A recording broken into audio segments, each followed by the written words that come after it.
ঢাকা-বরিশাল মহাসড়কের ফরিদপুরের বাকুন্ডা হতে ভাঙ্গা পর্যন্ত ৩০ কিলোমিটার সড়ক সংস্কারের দাবিতে মানববন্ধন ও মহাসড়ক অবরোধ করে বিক্ষোভ করেছে স্থানীয়রা। বৃহস্পতিবার বিকেল ৫টার দিকে ঢাকা-বরিশাল মহাসড়কের ফরিদপুরের তালমা এলাকায় আধা ঘণ্টাব্যাপী এ কর্মসূচি পালন করা হয়।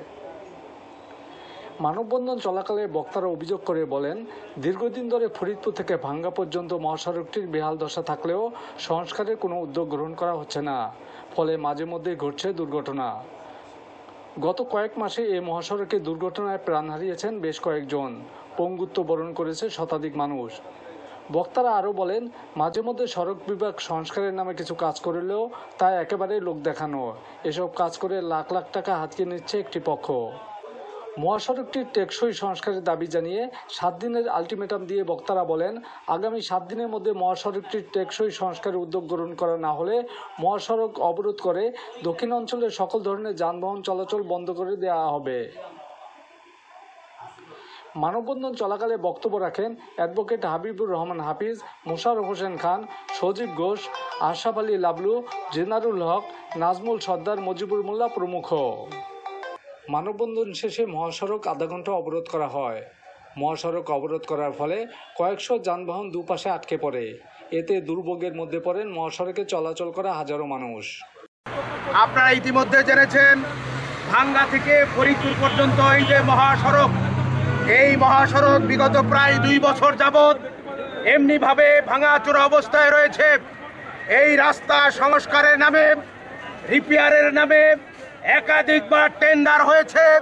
বিভিন্ন কন্ট্রাক্টররা এটার টেন্ডার নিয়েছে, কিন্তু মূলত কোনো কাজ করেনি।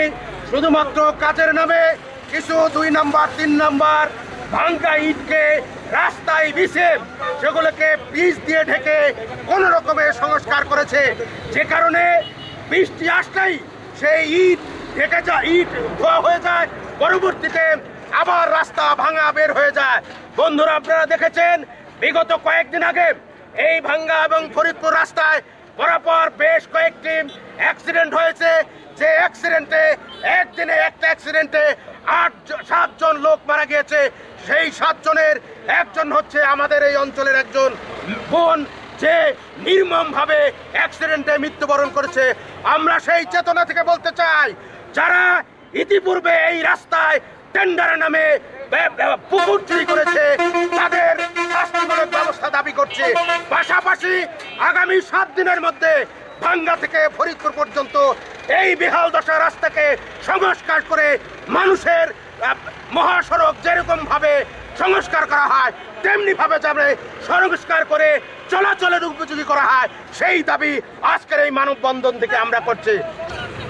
বিগত দিনে এই রাস্তা সংস্কারের নামে ভাঙ্গা টু ফরিদপুর হাইওয়ে রাস্তার সংস্কারের নামে তালবাহানা শুভঙ্করের ফাঁকি দেওয়া হয়েছে। প্রিয় নেতৃবৃন্দ এবং ভাইয়েরা, এইভাবে রাস্তা সংস্কার করার কারণে এই বৃষ্টি নামার পরে রাস্তা আগে যে বেহাল দশা ছিল তার থেকেও খারাপ অবস্থা হয়ে গেছে। প্রায় প্রতিদিনই আমরা দেখতে পাই এখানে প্রতিদিনই কোনো না কোনো দুর্ঘটনা ঘটে, মানুষের প্রাণ যাচ্ছে, নিহত হচ্ছে। এই জন্য আমরা আজকে মানববন্ধনের ডাক দিয়ে আমরা মানববন্ধনে সমস্ত এলাকার দল মত নির্বিশেষে, ধর্ম বর্ণ নির্বিশেষে আমরা এলাকার সমস্ত মানুষ রাস্তায় নেমে এসে মানববন্ধনে ডাক দিয়েছি। আমরা অতি অনতিবিলম্বে দ্রুত সময়ের মধ্যে যদি আমাদের ভাঙ্গা টু ফরিদপুর হাইওয়ে রাস্তা পুনর্নির্মাণ এবং সংস্কার না করা হয় 7 দিনের আলটিমেটাম দিচ্ছে, অন্যথায় পুরো দক্ষিণবঙ্গকে অচল করে দেওয়া হবে। আমরা দেখতেছি এই যে রাস্তায় চলাচলে বেহাল দশা, তারপরেও যে এখনো এই রাস্তা সংস্কারের কাজ করা হইতেছে না, যেটা এই সাধারণ যাত্রীদের জন্য এটা খুবই কি বলবো মর্মান্তিক। 7 জন 8 জন ব্যক্তি রেগুলার দেখা যাচ্ছে প্রত্যেকটা মাসে 2-3 করে বড় অ্যাক্সিডেন্ট ঘটতেছে, যেটা আমাদের সাধারণ যারা রাস্তায় যাতায়াত করি তাদের জন্য ভয়াবহ।